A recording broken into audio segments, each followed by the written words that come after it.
The following is a presentation of the Radio Misfits Podcast Network. From the birthplace of modern winemaking, Sonoma, California, welcome to The Winemakers. Local experts Sam Couturi, Bart Hansen, and Brian Casey invite you to listen in as they discuss all facets of winemaking. So sit back, pour yourself a glass, and let's hear what the guys have to say this week. All right, welcome to The Winemakers. We need a pour. Oh, we need a pour. Will you hand me your the Sauvignon Blanc, Jamie? Yeah, actually. No. Chardonnay first? I would go Chardonnay first. Okay. All right. There you go. This is the roughest pour entry we've had in a while. Right? That's all right. Keep it fresh. Keep people paying attention. Absolutely. Yeah. As opposed to turning it off right away. Right, exactly. Thank you, Jamie. You are so welcome. Sam, I'll let you do the introduction. All right. Well, we have Jamie Araujo here. Hello. With her wine, Trois Noix. I said it so good the first time off air. Did you? Yeah, or better anyway. Trois Noix. Perfect. Absolutely perfect. Just had to slow down a little. Slow it down. And what is the inspiration for that name? It's actually a nod to the next generation of my family. Funnily enough, when I started this project, the wine itself was the easy part, if you will. Finding a name was horrendous. We've had that happen. People mention that a lot, actually, on the show. No, I actually went so far as to actually invent a word completely made up, and was told by the trademark authorities that there was a brewery in Wisconsin that had that name. Of course. I was like, it's always a brewery in Wisconsin. Exactly. But no shade to Wisconsin. But so this is, it means three nuts in French. And actually when my kids were little, I called them peanuts. They were born over in Paris. And my brother called his daughter a peanut as well when she was little. So we have three little nuts. Three little nuts. Yeah. The next generation. Exactly. Well, I think this is about these wines, but I think we would not be fair to our listeners who don't know about Araujo.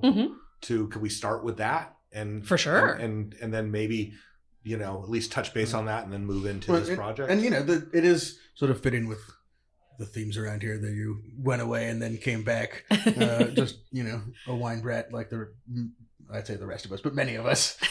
So yeah, let's. I had nowhere to go away to, Sam. I just you went all the way from Petaluma to Kenwood, man. You made it. Oh man, that's a trap. I love it. No, yeah. So my parents bought the Eisele Vineyard in 1990. And wait a minute, and was the Eisele? Sorry, Sam, that was a good ting. The Eisele Vineyard. Was the Eisele Vineyard something before your parents? 100%. Yeah. Totally yeah. So the Eisele Vineyard actually was planted. Well, it was planted to grapes since about the 1800s.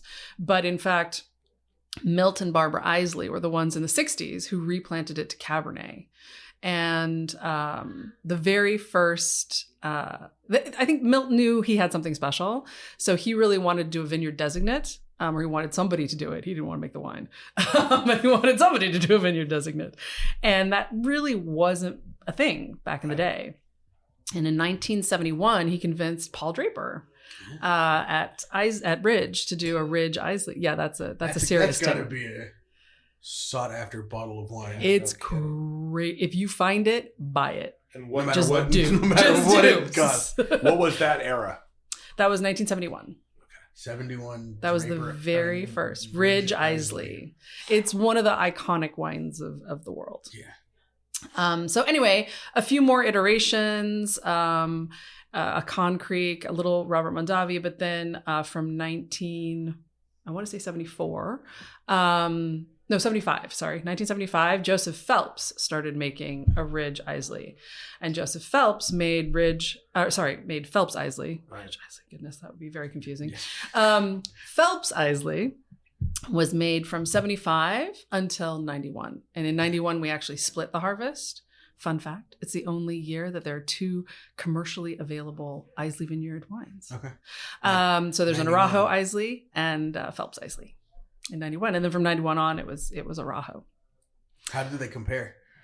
It's really interesting. The last time we did a tasting, we actually did a tasting with Karen McNeil.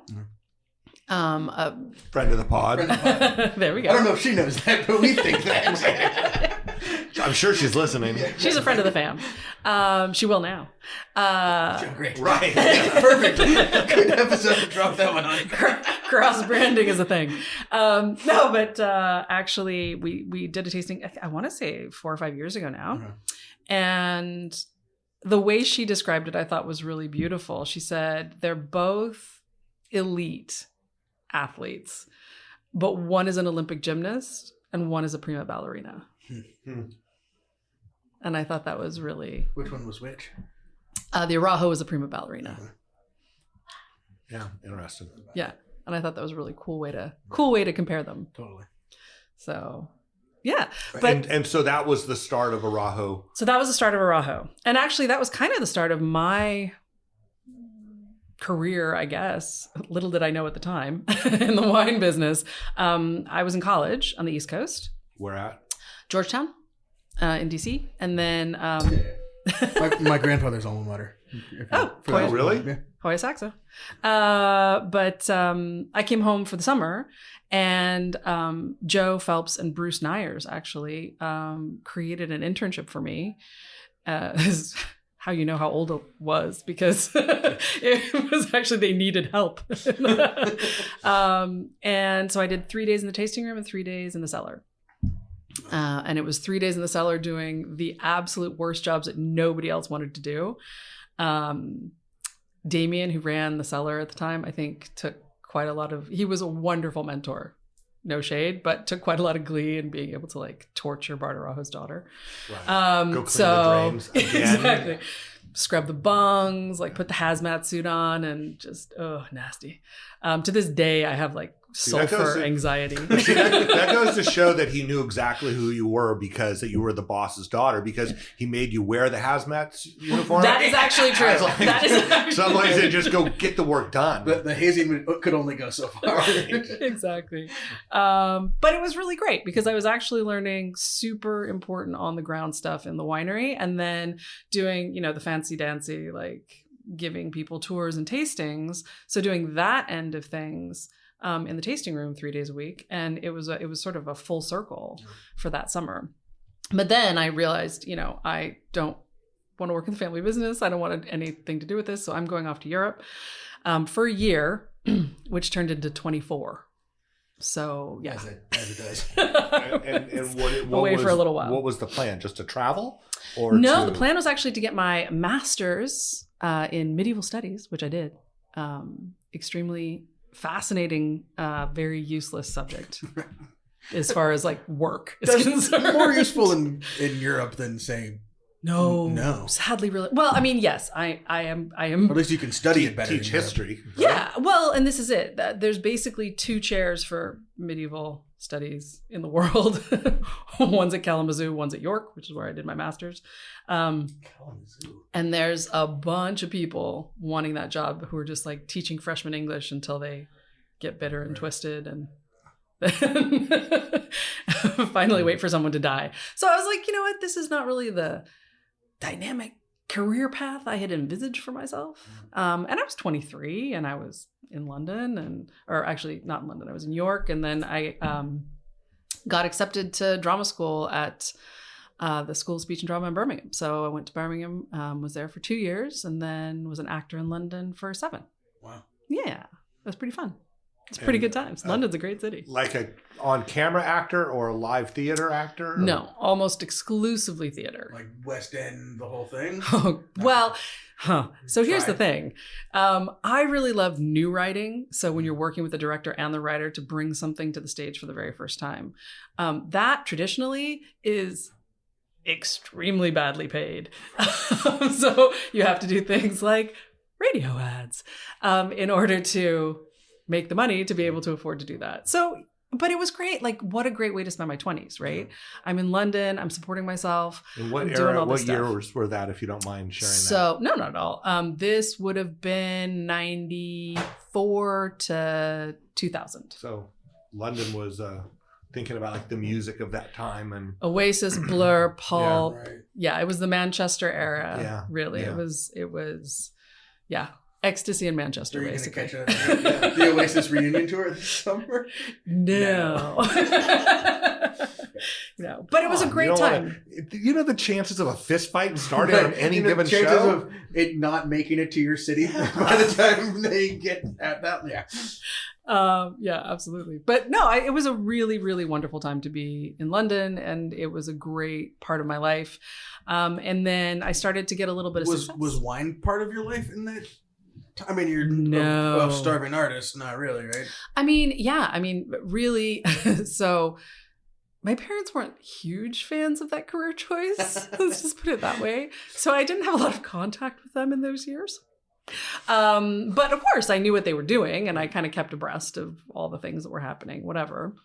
And yeah, I started to get a little bit of success, and the more success I got, the kind of sketchier, more uncomfortable the auditions got. And as a young woman, I'm just really thankful that I was able to tell myself, like, I don't think this is what I want for my life. I don't think this is how I want to do things. But I was in this quandary, right? I know I really love the intellectual academia stuff. I know I really love the artistic, like conceptual stuff. How do I find something that marries those two things? And the natural answer was wine. But again, I was not ready to come back to the family business. I was not ready to come back to Napa in any way, shape, or form. And I've always said that when I'm doing what I'm supposed to be doing, the universe makes it easy for me. I'm incredibly lucky that way. I'm very, very, very blessed by my little guardian angel, who's very, very hardworking. And I fell into a job at Moet Hennessy, so Champagne and Cognac, and started working with them in 2000. In production? Nope. I was actually working for the distribution side of the company in the UK, but working for the MD of Europe. And then after about a year, I was promoted and they moved me to Paris. And then, so I was actually projects manager for the whole European team, which was wild. I always say, like, I learned more on supply chain projects about marketing than I ever learned about anything from a marketing project. Right, yeah, It was a really cool, like, way to learn all kinds of out of the box stuff. And then I realized that actually I really, really, really like this stuff. And I really thought I could do this for the rest of my life. So I went and got my MBA because I was competing with people for jobs that like had 7 years experience rather than 7 years acting. And I will just, small postscript, say that today, when I look back, the one thing that I did that prepared me the best for what I do now was absolutely hands down drama school and 7 years of acting. Sincerely. 100%. Sincerely. Like, it was so Checks important, out. Yeah. right? In terms of how much presentation I do, in terms of doing things like this, in terms of, having people come to visit the winery and all of those things. It's just so It's all important. theater. It's all, it's all connection. Right. And that's the thing I really loved about theater. It was a connection with the audience. Well, and the confidence that you have from the experience of doing it, right? Yeah. Which totally comes out to this, right? 100%. Yeah.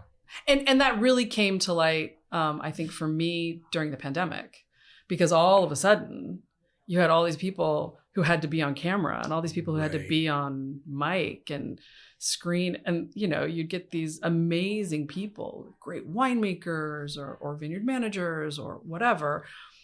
You put them in front of a camera and they're like, like completely frozen because it's just too stressful. Right. So it was, I was like, yeah, sure. Put me in, coach. I'm good. I got that. I got this. This is where I win my money back. Chardonnay's delicious. Thank you. You want to tell us a little something about? 100%. Yeah. So this is our Trois Noix Chardonnay. This is the 2022. And this comes from the Muir Hannah Vineyard in Oak Knoll. So Orchard and Dry Creek. basically. And the Hanna family have owned this for 3 generations now. The grandfather, Joe Hanna, was the one who originally planted Chardonnay there, sold to his friend Beau Barrett, who turned it into Chateau Montelena. There we go. And in fact, the Montelena that won the Judgment of Paris came from Joe's vines and Bacigalupi. So they know a little something about Chardonnay. Right. So this is, as far as location, Dry Creek is on the west side. Yep. Going up into the mountains. So this is really, so it's definitely like Oak Knoll. It's not Dry Creek per se. Okay. So then still southern part of the valley. Yep. And definitely gets that fog that comes up valley that never makes it to Rutherford. Yeah, exactly. So it's really this kind of little pocket, as it were, that's just up against the hillside. So my family's always been a big fan of benchland. Like that's where we love to be. So for me, it was sort of a no-brainer. And with this, what I really love, first of all, Michael Hanna is an absolute rock star. Shout out to the king, who not only is just an amazing vineyard owner, and all of that. Like we're running this really cool regenerative ag trial together and stuff like that. So he's a really, really wonderful partner in making all of these wines. But, he also like coaches wrestling at middle school and the high school and like girls volleyball and girls soccer. And he's just a really wonderful member of the community with his whole family. And our seniors are graduating this year, so I won't see him at school anymore. But yeah, so this is stylistically, we're really lucky. We have 2 different blocks that we get. The Angel block, which is about 17 years old now, I guess.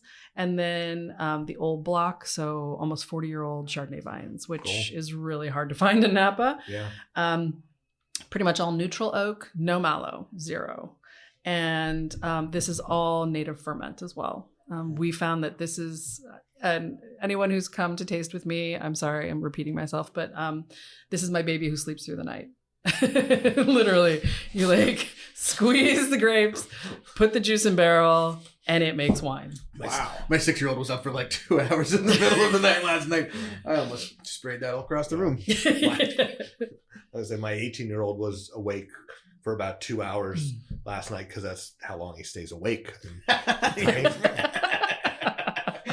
Just in time for dinner. Just in time for dinner, and then back to sleep. Oh, I love it. It's rough being a teenager in these days. It is, man. I don't know. I've got 2, and they are doing a great job. Well done, guys. But it's tough. Like you're a senior in Napa. So yeah, my son's a senior at St. Helena High. Okay. And where's he off to? Do you know yet? I do. He's going to Northern Michigan. Okay. Shout out to the UP, which I didn't even know was a thing until he applied. Youpers is a thing. Youpers are supposed to be Upper beautiful Peninsula. up there. It is absolutely beautiful. We've been twice now. Okay. Anytime in the winter? We went in April. The first trip was in April. That And could be winter. the first day was so gorgeous. We like hiked up to the top, the beautiful pictures of like the lake and blue sky. And literally the next day was like 5 inches of snow. So he wants to go somewhere cold. He's super excited. Cool. Skier or skier, mountain biker. Okay. Yeah, he's going to be in his element. Ice fisherman. I don't know. Beer drinker, hopefully. Right. Yeah, we'll see. Yeah, and then my daughter actually goes to boarding school down in Southern California. Okay, cool. So. All right. Yeah, the wine's delicious. Thank you. It has really nice weight, probably just from being in barrels and on the lees, and yeah, it's delicious. Yeah, the first thought was like it has the weight and density of Chardonnay with some oak, but no oak expression. Yeah. No. I mean, it literally just comes from the grapes. And this is what we've learned with this particular vineyard and these particular plots is we do as little as possible because they really just bring the fire, which is great. Fire brat. Thank you. No, my biggest challenge actually with this wine is convincing people who tell me they don't like California Chardonnay to just try it. Because we do have a tradition of California, particularly Napa, Chardonnay being very oaky, very buttery, all of that kind of stuff. And there is absolutely a place for that. Like, those people sell a lot more wine than I do. Let's just be very clear. Clearly, that's a style that appeals. But, I lived in Europe for 24 years. Right. Like, that's just not the way my palate grew up. So this is much more stylistically. And it goes along with the way we make wine at Trois Noix anyway, right? Yeah. Which is sort of... It's funny. People are like, oh, it's like so modern. I'm like, actually, it's super old school.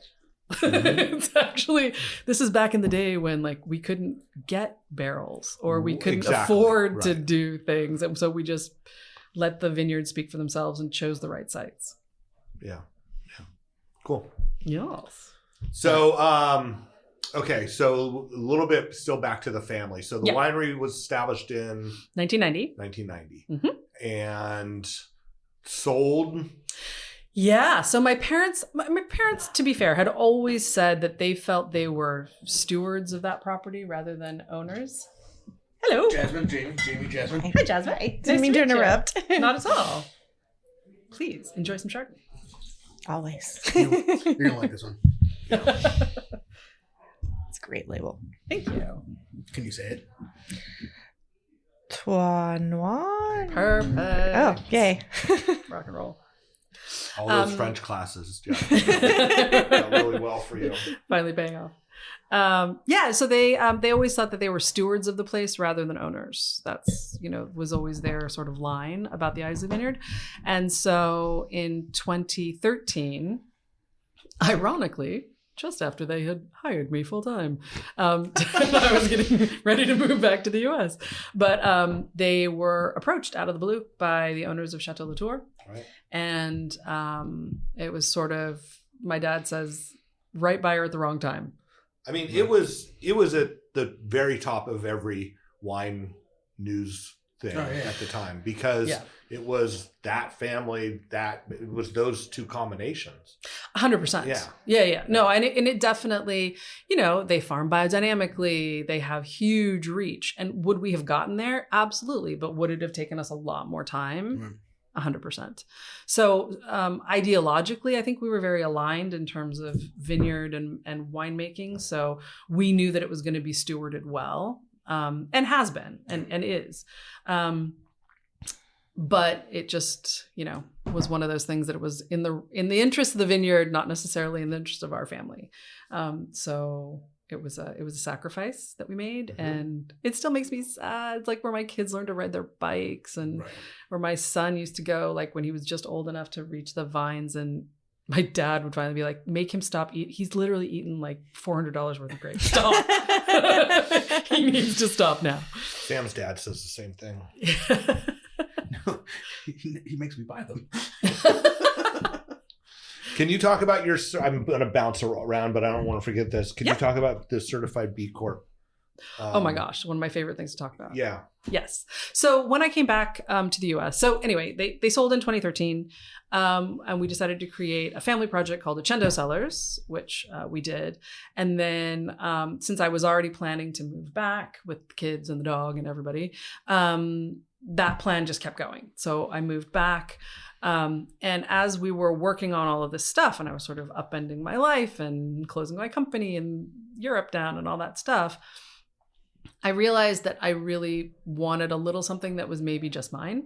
A little side project, if you will. A tiny small thing I could do on weekends and holidays. Famous last words. Jesus. And there was 300 cases of Cabernet that I thought was delicious. Nobody else wanted. It wouldn't blend. It was from Coombsville, and it wouldn't blend with Rutherford and Oakville juice. It was wild. It was very Mean Girls.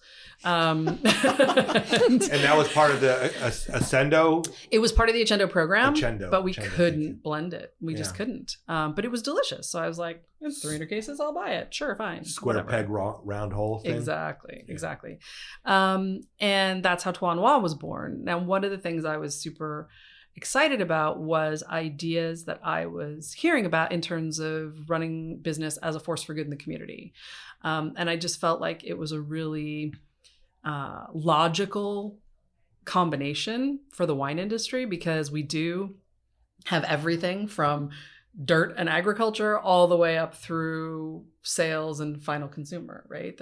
We touch every single piece of that. So it seemed really important to me, and community had always been part of my wine experience because, that's how we were talking before, like how do consultants get their clients? Right. Community. Right? I'd do a project for somebody and they'd be like, oh my gosh, you have to talk to this person. Right. You have to talk to Jamie, this and that. So, being able to find a certification that was very much about the business and about how we do things on a holistic level was super exciting for me. And thankfully, nobody actually told me back in 2019 when I started this, that it was like a really onerous process and that like being a small company would be really difficult and all this, because maybe I wouldn't have done it. But also I had no idea. I was like, sure, I'll just fill out the form. Let's go. Which is kind of the story of my life also. Like a lot of things, people are like, how did you do? I was like, nobody told me I wasn't supposed to do that. So I didn't know. So I just kind of did it. And then everyone was like, oh, she just did that. I'm like, yeah, I did. They're like, okay, I guess it's cool then. So anyway, we became a certified B Corp in 2021. It took 18 months because through the pandemic, all of a sudden everybody discovered it. And like they went from, I think, like 1,800 B Corps to like 3,500 in the space of a year. It just exploded. And now they're into, I think, the tens of thousands. Was that because there was some benefit that was discovered, or people just had all this free time because they weren't working and realized it? No, I think it was a combination of people having free time, having the bandwidth to actually get it started. Yeah. And I also think that there was a huge sort of recognition with things that happened with George Floyd and a lot of the other issues around marginalized communities and health and so it was all of that. It was our societal change. Yeah, I think people was happening that we were living, and it just became part of that. Absolutely. And so I think people thought, oh, hang on, this is a thing we could do that would actually make the world a better place. Right. Yeah. And concept. I know. Isn't that amazing? That like the things that you do for a living could actually make things better. Somehow 5 years later, we forgot most of that. Yeah. Well, that's another topic. Yeah. That's another podcast. Yeah. But yes, so we did get certified, and basically B Corp looks at all of your entire business. So governance, employees, environment, your vendors, your consumers, all of these things, and gives you a certain score for certain things. And then if you get over a certain number of points, you can apply to be audited, and then they send the auditors in, and then it's a pretty serious process. What I really love, well, there are two things I love a lot about B Corp, but two things I'll bring up. One is it's about progress, not perfection, which I think is so important. So it's not like, okay, I'm certified now, I can just, right? It's like, oh, and now I'm part of this community, and like, what are you guys doing about this? And oh my God, I never even thought about that. And this is so cool. And let us share this thing with you. And that sort of community spirit has been really, really wonderful. The other thing is that they realized that as onerous as the process is, there were some very large companies that were able to kind of like get a really big score over here and make it compensate for a small score over here. And so it wasn't as much of a, B Corp really does not stand for greenwashing or whatever washing, I suppose. I don't know what color it would be, but you know what I mean? All the colors, I think. All the colors, rainbow washing. That's a different thing. So they are completely revising their standards to take into account a lot of that stuff, which I think is really cool too. So they're about progress, not perfection. It almost seems like that helps capture more of the small businesses too. 100%. And they're trying to really work on making clearer pathways for small business, and also making allowances for different cultural practices or different country standards and things like that. So it's really, really cool. I'm actually working at the moment, fingers crossed, on getting an informational session with via the Napa Valley Vintners. So we're going to bring some B Corp experts up and hopefully opening it up actually to everyone, not just Napa, because I think it's a really great thing to be able to even just to talk about. Yeah. Right? Yeah. So It's cool stuff. Okay, so how did you jump from LVMH to your own gig in Paris? Okay. Well, so like I said, I went and got my MBA. Right. And then I came out and I'm like, I am such a catch. Like, how many people would be so lucky to hire me? Unfortunately, I was in France because in France, at least at that time, you were very much like, you must be an intern, and then you will be junior chef de produit, and then senior chef de produit, and then junior chef de marque, and then senior chef de marque. And like, there's a very specific path for every job. I'm like, hi, I was an actor, and then I did this, and then I got my MBA, and I'm super smart, and I got lots of cool ideas. And they were like, we have no idea what to do with you. Like, where do we even put you? You're crazy. So I thought, well, I know that these, at the time, French companies, I was like, they need my help. Like, there's so many amazing French wineries that literally make wine, put it in a closet, and wait for people to show up, right? At the time. And I thought, this is really basic. I remember Michel Roland saying to me once, he's like, actually, the very first thing I did, like the first 3 years of my career. Yeah. There? Okay. Then we're gonna give him Fair enough. a little Roland look. No, he said the first thing I did for the first 3 years was like, maybe you should wash that. And then people would come out and be like, oh, the quality of my wine is so amazing. What did you do, you magician? He's like, yeah, okay. So I on a similar sort of marketing side of things, I felt like this is something I could do pretty easily. Like, basically make a website. Send your wine to a critic. And it wasn't that long ago. If you searched a website for a French winery, it was only in French. Like, there was no American gateway. Oh, 100%. And then so many of them didn't have them, 100%. And at the time, I wasn't looking at American websites, but when I was going through that, like searching for a trip, I was blown away at how hard it was to get any information. Yeah. And then if there was, it was maybe like a landing page. Right. With like no contact information or everything in French, to your point. Yeah. Or like a telephone number, but it was, with an answering machine. In French. In French, exactly. It was like, this answering machine is full. So I was like, this is actually going to be a pretty easy lift. You know what? Nobody wants to hire me to do this, but I could do it myself. So I started a company just on a wing and a prayer. And within 3 months, I had my first clients. Within 6 months, I was paying myself salary. And within the first year, I actually had the Napa Vintners, believe it or not, come to me and be like, hi, can you help us with some stuff in Europe? Because like, we hear you do this. I'm like, oh, didn't think about working for American wineries, but that's pretty smart. Then started doing a little bit of work in Asia, specifically in China, when wine was really just kind of starting off. And it was great. It was only a couple of years. And honestly, it was like they had a couple of experts locally, but they hadn't really crossed over yet into US and Europe. So I was able to be the conduit for them to kind of get in. And then it went so fast. I mean, China just went from 0 to 100 in no time at all. They started buying up well, yeah, or getting people to come out and JV and do all this stuff because they're like, look at how big this market could be. You want to do this. Right. And the experts and consultants over there got super sophisticated super quickly. So I was like, actually, you know what? My work here is done. I'll stick with Europe. And that was really right about the time that this all happened with Eisele. So it all coalesced at the right time, which was great. And yeah, so I said goodbye to my clients and came back here to start the next chapter. And that was basically to start Accendo. To start Accendo, and then Trois Noix came along a year later. And there was no non-compete. Irish twins. Was there a non-compete? Did you have to wait to do Accendo? No. So that was interesting. So they tried to put a non-compete in, and my dad was like, "Dude, I'm like 70, whatever he was at the time. I'm not waiting 5 years." He's like, if it's a non-compete, then there's no deal. And they're like, okay, no non-compete, fine, sure. And he's like, by the way, I need budwood. Sure, fine.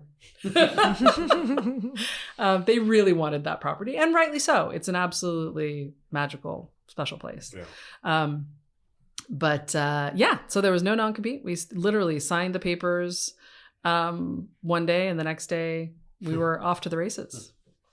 It's awesome. Yeah, it's pretty cool. All right, well, let's taste that then. I was gonna say, oh, that was a good one. So we're sticking with 22 because I'm a contrarian. And everybody's shading 22, and I think it's mean because 22 is a great vintage if you made wine in a certain way. Yes. 100%. So, I know too much about what happened in 22 is the problem. well, we were all done before the heat wave. Yeah. So we were it was easy for us to kind of escape the ravages.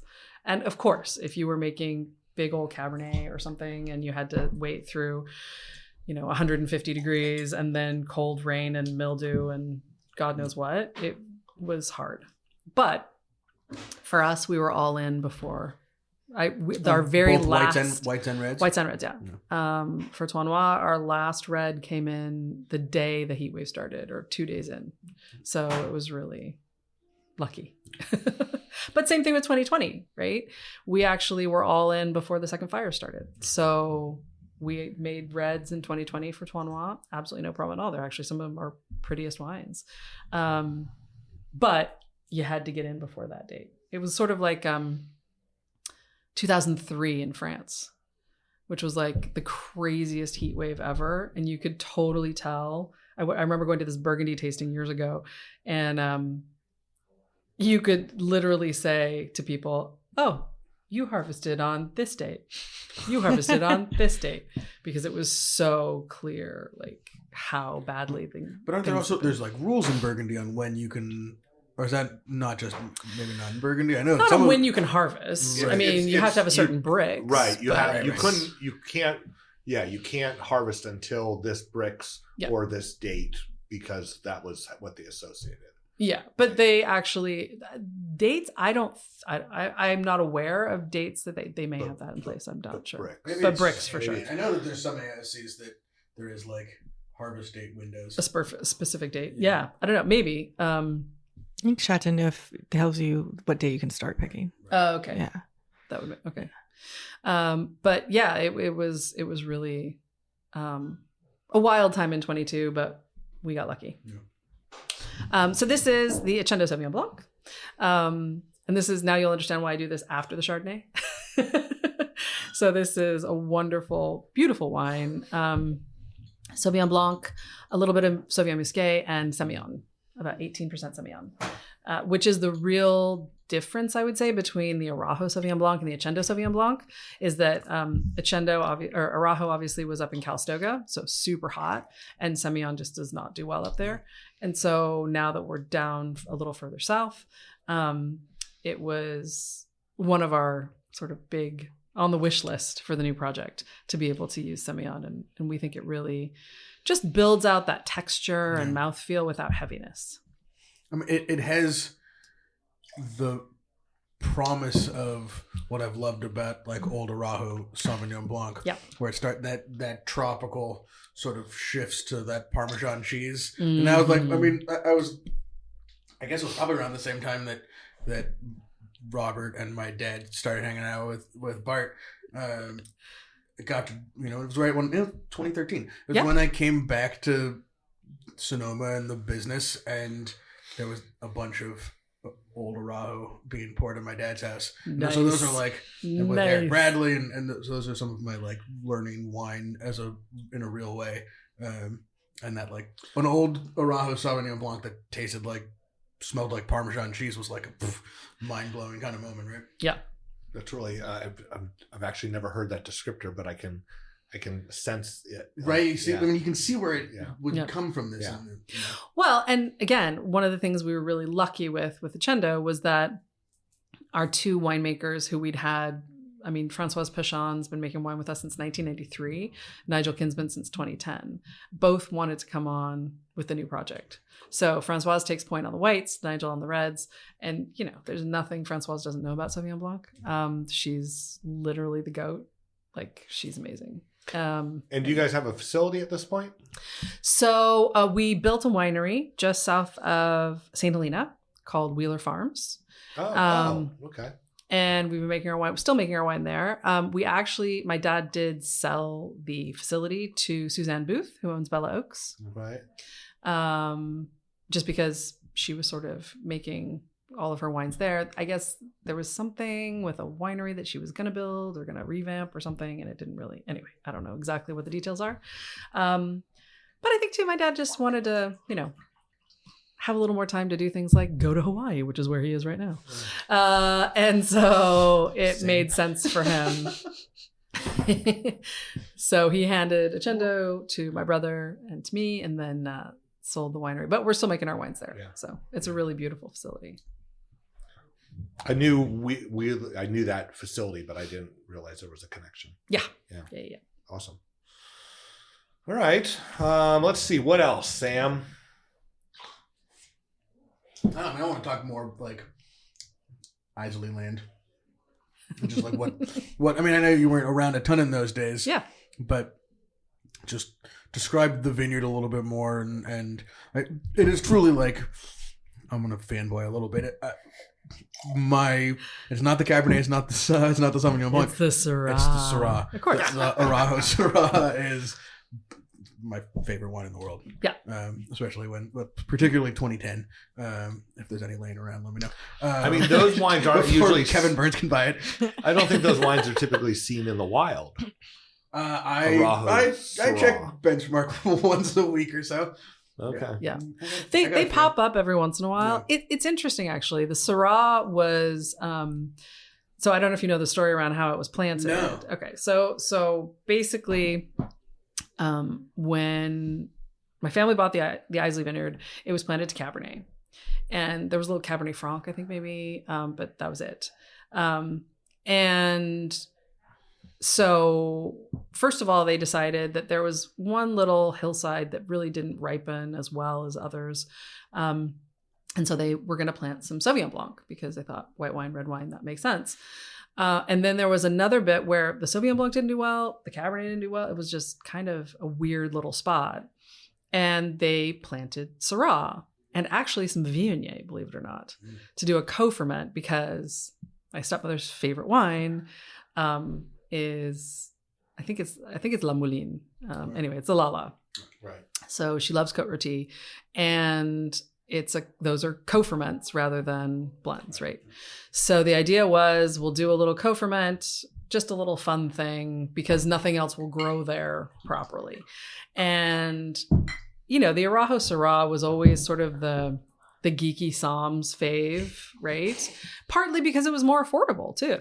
Right. Before Altagracia came along, there was nothing under the first wine. Now, I will say, granted, it was a long time ago, but the 91, when it came to market in 94, I guess, my dad was adamant that he was going to charge $40 a bottle. And everyone said, "You're crazy, Bart. No one will ever pay $40 for Napa Cabernet." And he's like, "I'm going to do it. I'm going to push the boat for out Napa there." Cabernet? Yeah. Wow. So they thought he was crazy, because that was just crazy money for Napa Cab. But yeah, $40. So he's the one that he's the reason why we're where we're at. Well, I don't know. He got the 10x ball rolling, then, but right? I think people definitely pushed the ball once he got it moving. So without tasting the Syrah, speaking for myself, what makes it that, Sam, fanboy? Because first of all, I guess the question is because in my brain I'm listening to it's in a very hot spot, right? Like, well, except it wasn't. It was in a cold spot and a hot spot. No, it's a yeah. But also, I would say the thing about the Syrah was you couldn't touch it for at least 5 years. Like, it was undrinkable. It was not tasty for at least 5 years. So that was also kind of a thing for people to geek out about. And then once it got past that, it just softened and got this gorgeous, the bacon fat and the blackberry boysenberry, which is the warm site. Right. It's You just Part But of it also has acid and gorgeous. structure still. Mhm. Right. Yeah. And that's why you can't touch it for 5 years. And I get it. even I get longer. Yeah. exactly. As opposed to other hot places where it goes to 4.02 pH Right. when you look at it. Mhm. And I do think that, Especially if you look at it. but I do think that it has that sort of that trajectory where I think, you know, like a lot of times Syrah and Barolo, in fact, and Pinot with a lot of age will converge to the same place, which is really interesting. Mm. Like they start in so many different spheres, but then, you know, I've very rarely had the opportunity to taste some very, very old, beautiful wines. And it's wild. They all kind of go to that same spot when they're really beautifully made, which is nice. Yeah. It's kind of, because it's delicious. It has all the things you want from, if you're a Syrah lover, Yeah. Yeah. there's all the things that you want in a Syrah. What vintage did we have at dinner recently?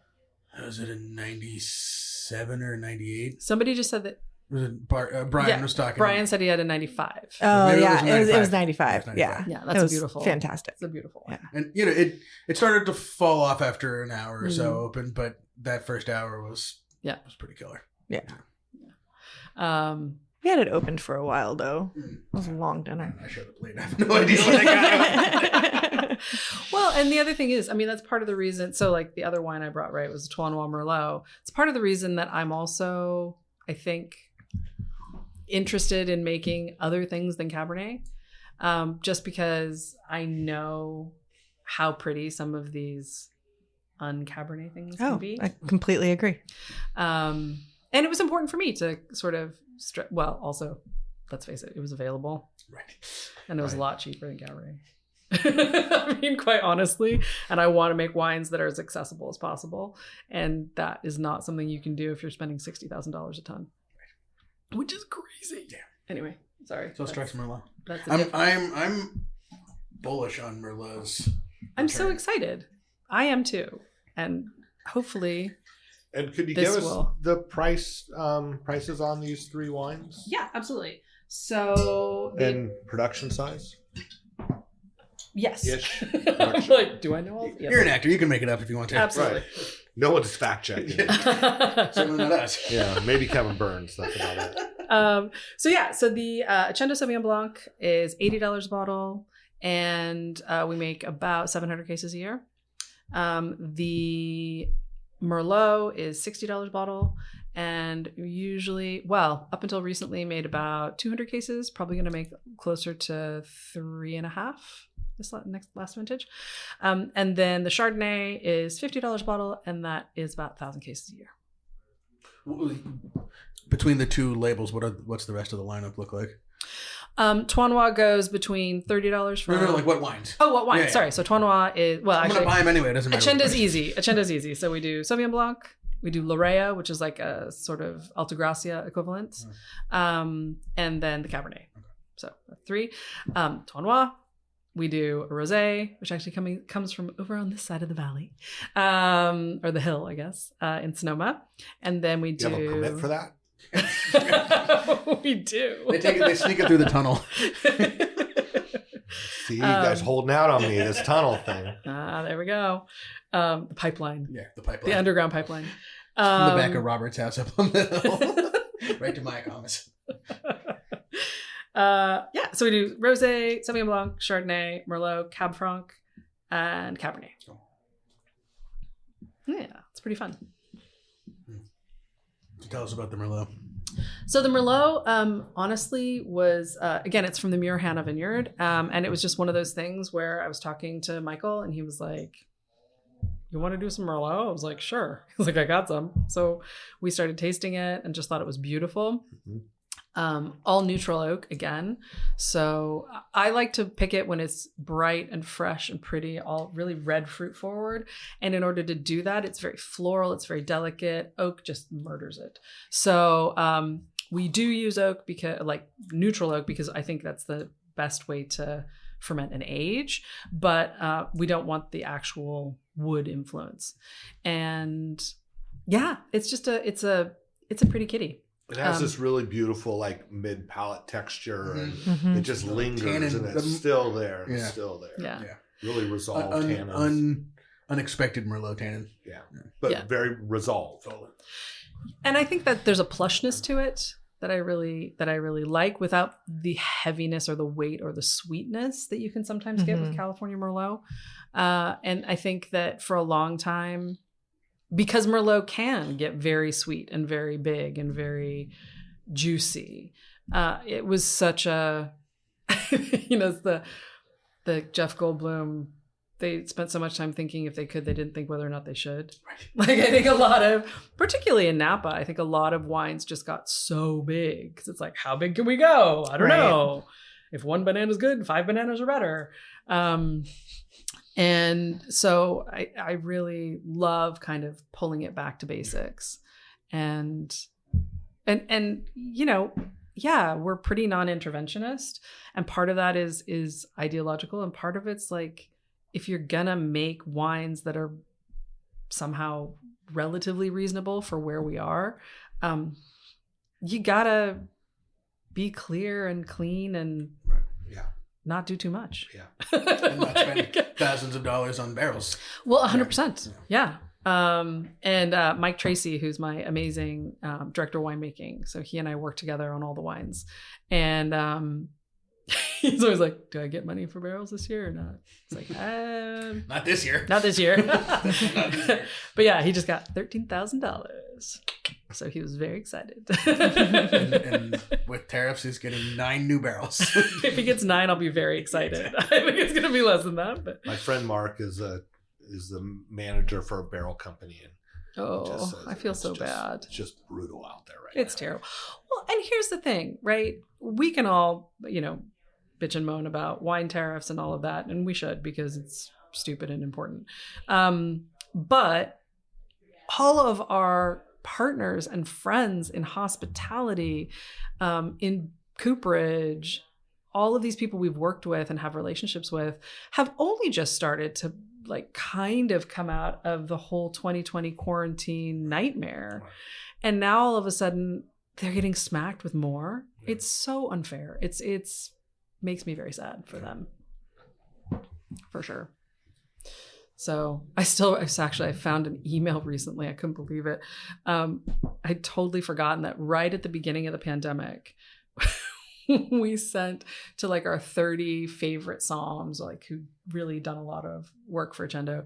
We sent them a bottle of Sauvignon Blanc and a bottle of olive oil. And I know it's going to be rough for the next couple of weeks, but just hold on and it'll all be fine.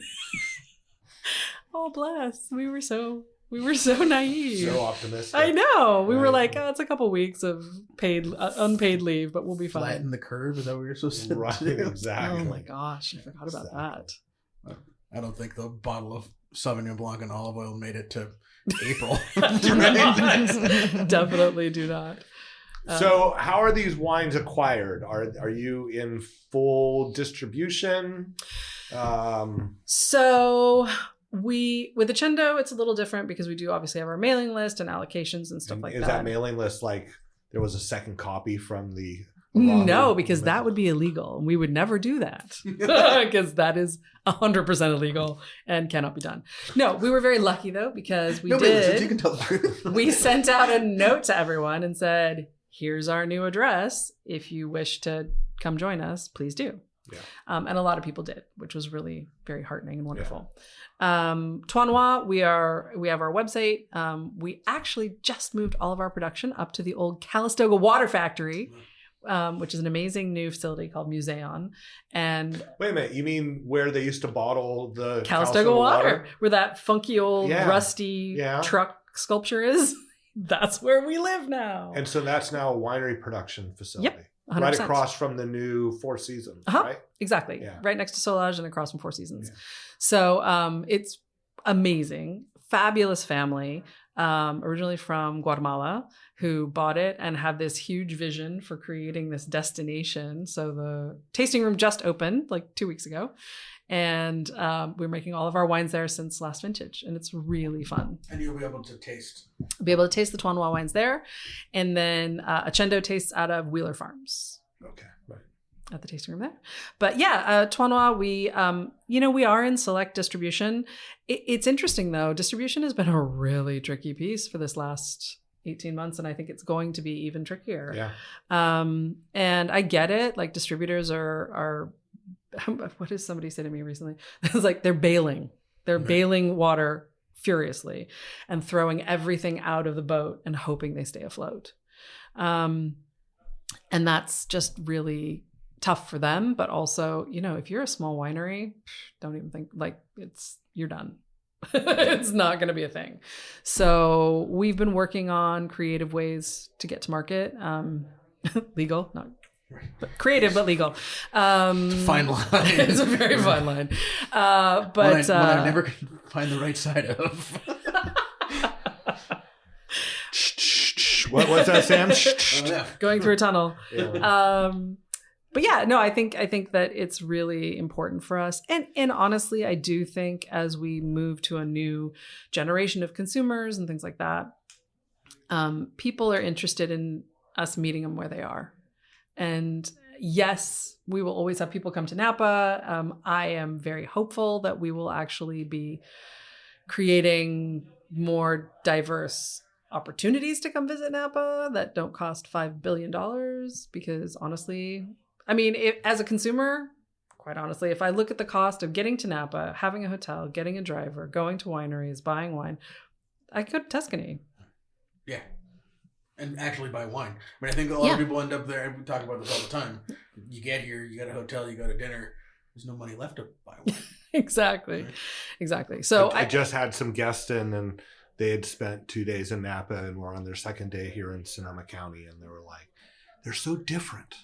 We feel so much more comfortable. And I said, oh, can you speak into this microphone? And they're like, well, no, because it's special over there too. I go, no, I understand that. But that's what it was ultimately, is that they were just so blown away at how different they were. Absolutely. And I think Napa honestly has kind of become a little bit of victim of its own success. Mm-hmm.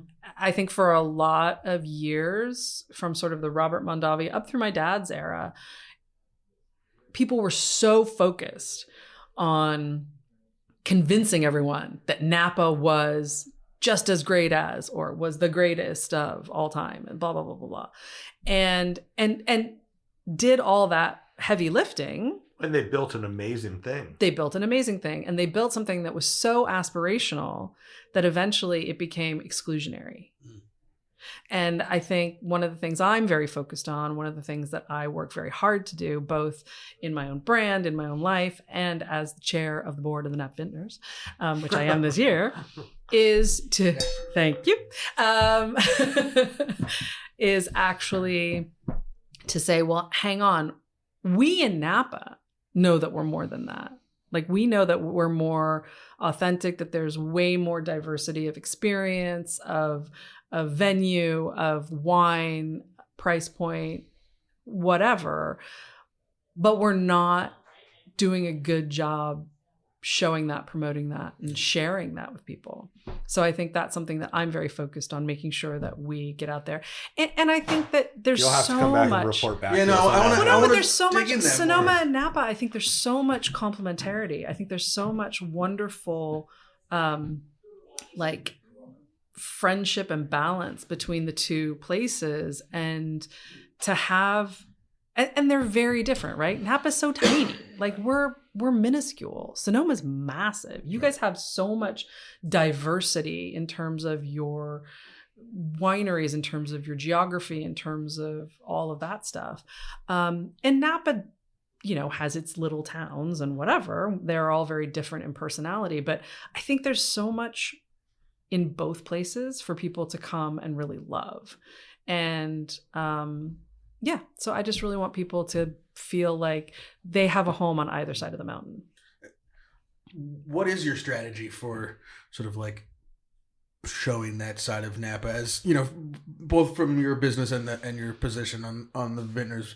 Because I know it's something that I feel like we run into a lot, is the old guard wanting to hold on to that way of the exclusive and exclusionary, and astronomical pricing and the whole thing.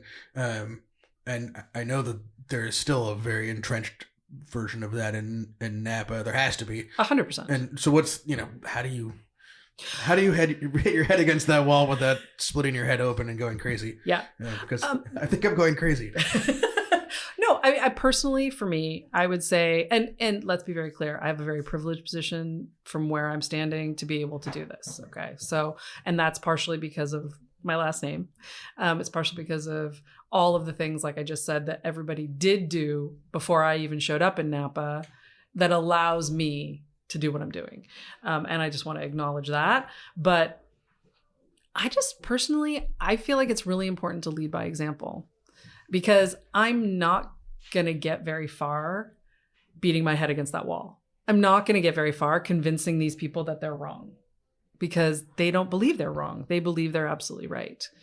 And I have a strongly held belief that that is not the future of our valley, and that if we actually continue down that path, that's where the wall is actually. That's where we go straight into the wall. So what I do is to show up in the places where we have a diversity of consumer, of thought, of style. Try and support younger brands, winemakers, or people who are trying to do things a little differently. Try and support initiatives and groups and people who want to come out and do things and feel like they have a home in Napa. And so that's my job, I feel, to really do that and show everybody that if you want to come out here, there's something for you here. We're working really hard right now, actually, at the winery, at Trois Noix, on building different kinds of experiences that aren't just like sit down with a cheese plate and a glass of wine, but maybe we go for a ride on the vine trail. We go for a bike ride and then grab some lunch, get some tacos, and go to the winery. And then maybe we can talk about a little, some of the winemaking, or maybe not. Maybe we just talk and sit and have some wine outside and a picnic, and it's really great. I think we're needing to build those experiences and needing to build those spaces, and also between different wineries, right? I'm very excited. We actually have a Chenin Blanc coming out this summer. Wow. You make Chenin Blanc? Apparently Bart's made Chenin Blanc. Where do you get those grapes from? So very lucky. Ryan's Vineyard, so Jim Verhey, has dedicated himself to white varieties in Napa. Maybe the only person in the world to do that. And he replanted a block and decided he would plant Chenin. And so we were some of the first we got 4 rows, and the first commercially available one is coming out this summer, which is very, very exciting. It's very exciting. Yeah. So we just did actually a Chenin tasting hosted by Ballantine. And we just recently had on the show. Fabulous. Yep. Love it. And they created and hosted this whole tasting. Told us about it. It was amazing. Yeah. It was so great. And I'm thinking we should have a Chenin passport for people and say, like, if you love these wines and these people making these kinds of wines, and we should have people from over here too, because y'all make Chenin out here. Yeah. There's just so little of it around. Yeah. There's a Chenin tasting Saturday, May 3rd. There's going to be hella Chenin. There's going to be hella Chenin there. Yep. I know. I'm very sad. Somehow I didn't make the list. It's because you sold out of all of yours. Trust me, I have some. I would have been happy to come pour. I guess it's my own fault for not being one of the cool kids, but oh well.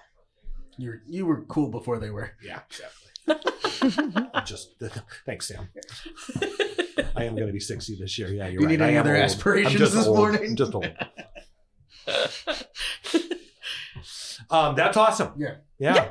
So it's gonna be fun. So I think there's lots of different ways we can look at this, and none of that negates. Like I said, just because we make beautiful, clean, crisp Chardonnay does not negate big, buttery, oaky Chardonnay or the people who love it. Right. Like there's space for all of us. Right. That's the whole point. It's not about changing everything. It's about creating new opportunities so that we don't just have a monolith of thought or wine. Basically. We have to remember on the other side of the Sierras, tastes change, and people love those wines. 100%.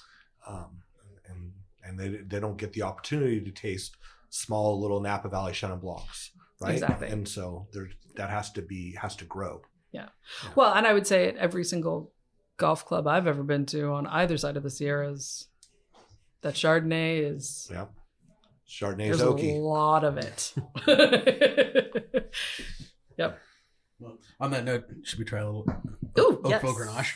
Please. When you mentioned this earlier, I was like, I hope that's what we're tasting today. So 2022 Oakville Ranch. This is our Auto Tet project with Philippe Combi and Amazing. Isabelle Gassier. Oh my gosh, it's so pretty. And with that same, even though this was picked after the heat wave, the same concept that 2022 is entirely underrated and made really, actually, even after the heat wave, made very delicate, unexpected for what everybody thinks is hot vintage because of that heat wave. Before and after, it wasn't really a hot vintage. No, right? not so at all. If you could ride it out or make the wine in the way that you wanted to, it didn't have to be. Yeah. Or just where your grapes were at the time of that heat wave, right? Like if you were on the way behind, right? Yeah, it actually helped it. Yeah, right. Well, Grenache likes heat. Right. Yeah. Yeah, for sure. The aromatics are beautiful on this. Gorgeous. How many days So- has that been open? Do you think? Yesterday, probably. Yeah. I mean, because it probably was more closed yesterday. especially this vineyard. Yeah. So we make two wines with this. There's one, the Oakville Grenache, and then we make one from the Rossi Ranch in Kenwood, North. Okay, yeah. And the Rossi Ranch is always way more giving early, and the Oakville takes 5 years before it starts to open up and soften a little bit, or a day in the cellar. That's awesome. That's delicious. Well, Oakville Ranch is in the first couple vintages of Accendo. That's right. Yeah. So, And then Phil got too expensive. No, actually, you know what? It was interesting. I think we just realized that for what we were doing at Accendo, the benchland was really the sweet spot for tannin, and Oakville Ranch was just too mountainous. Right. So it was beautiful, but it's very mountain fruit. And so, it just unfortunately was a stylistic thing. It wasn't that we didn't love it. We absolutely loved it. It was beautiful. And love your dad too. I think my dad was very honored to sell any grapes to Bart Araujo, so it worked out. I think it was a mutual admiration society. So. Well, awesome. Well, thank you very much. You're so welcome. Thanks for having me. Anything, do you have any shout outs or anything coming up at the winery? Anybody you want to acknowledge? Oh my gosh. Any gripes you want to air that we can help you work through? The airing of grievances. Oh my gosh. Later is the feats of strength, right? Yes, I was going to say. Isn't this early in the season? I would say, I'm super excited to have people come visit the new tasting room up in Calistoga. I think it's going to be really fun. So please do come and see us. And super excited about the Shannon coming out this summer. It's going to be really interesting next year because it's the first time I don't have any children living at home. So I don't know. Am I going to travel more? Am I going to travel less? We're going to see. They're going to want to be home more instead of not there. Exactly. Just me and the dog. But I think it's exciting. And I love going into market to see people and do stuff. So I'm excited to see how we build out this next phase of this project. So how do people, I know you said it before, but yes, www.troisnoixwine.com. Should maybe spell that? Yes. TROIS for sugar, NOIX for X-ray, wine.com. And in socials or anything? Absolutely. Please do tag us on Instagram. We have a small foray into TikTok, but it's weird over there. Yeah, it's an interesting place. I need to quit my job and dedicate myself to that wholeheartly. Actually, something we're super excited about. I know it sounds weird, but we're creating a whole Pinterest universe page thing. And one of the ways that somebody put it to me is that Instagram and Facebook are people thinking about the past or the present, whereas Pinterest is when they think of their future. That's a great way to think about it. Yeah. So what are you doing? Are you So we're creating a bunch of different Pinterest content, pages and boards. And some of it will be things that's actually really useful for me, because the number of emails that I get who are like, where should I go eat? Where should I go stay? Where should I go visit? We'll be able to keep that updated. And we'll be able to do Napa, Sonoma, Lodi, wherever. And then we're also doing pages dedicated to each of our team members' like loves. So Laura Simons, who I think actually worked. Oh yeah. Yeah. I think they worked together with Brian? with Brian in Hawaii many years ago. On Maui. But she is a huge music festival person. So she's going to do something on her favorite festivals and all that kind of stuff. Mike Tracy, our winemaker, is going to be doing something on hiking, mountain biking trails, because that's what he's really keen on. And I'm probably going to do something on Paris, since I lived there for a long time. Because people also ask me, where should I go eat in Paris? So it's always really handy. It's a really interesting concept. So instead of like having a list on your computer that you're cutting and pasting to people, you just direct them towards to the Pinterest. They just go to the Pinterest page, and then they can I can keep it updated, and Good. Pretty cool. Cool idea. We'll see. All right. But thanks for having me. This was so much fun. Thanks for coming on. Yeah. Beautiful day. Appreciate having you. The wines are killer. Yeah. Thank you. Yeah. Thank you. Really delicious. Well, we hope to see you on the other side of the mountain. Right. I gotta get my passport renewed. That's fine. No worries. The checkpoints are actually very lax these days. I'm going to try to gouged. sneak over for Napa Green or Napa Rise or Yes, Napa Napa Rise Rise. Yes. in the next 2 weeks. So. And we are also certified Napa Green. Yes. We should have. And Napa Green is, yes, that actually is a great shout out. Napa Rise starting this week. Tomorrow, yeah. And then going next week as well. Yeah. Amazing symposium conference about all kinds of really great and important stuff for our industry and our community. Yeah. So. Even if it is over there. Sorry, I had to. Does this come out on Friday? We we don't know yet. I think maybe the one that I did in New Jersey comes on Okay. Friday. The other two shows that it's going to come out on one are Okay. to put it at. So Red, White, and Rosé, July 6th. Yeah, there we go. Oh yeah, There we go. What other events do we have? That's October 12th is the Big Barn Show. right. What else? do we Grenache got? Day. Grenache Tacos Day, do run. September 16th. 19th? 19th? Yeah. It's a Friday. The third Friday in Yeah, September. It's a Friday. For those of you counting at home. And then Stanley Mass Appreciation Day, August 3rd, Yes. with the Rowan brothers.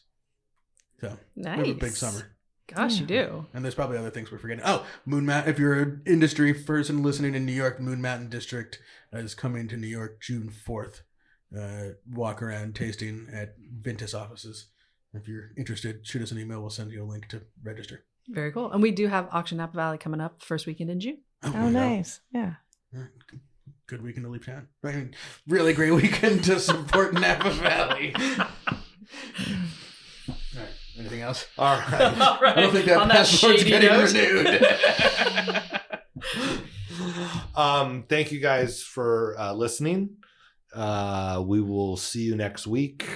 Subscribe, review. Tell your friends. Yeah. But only the cool ones. And be nice. All right. Thanks. We're out of here. Have a good one.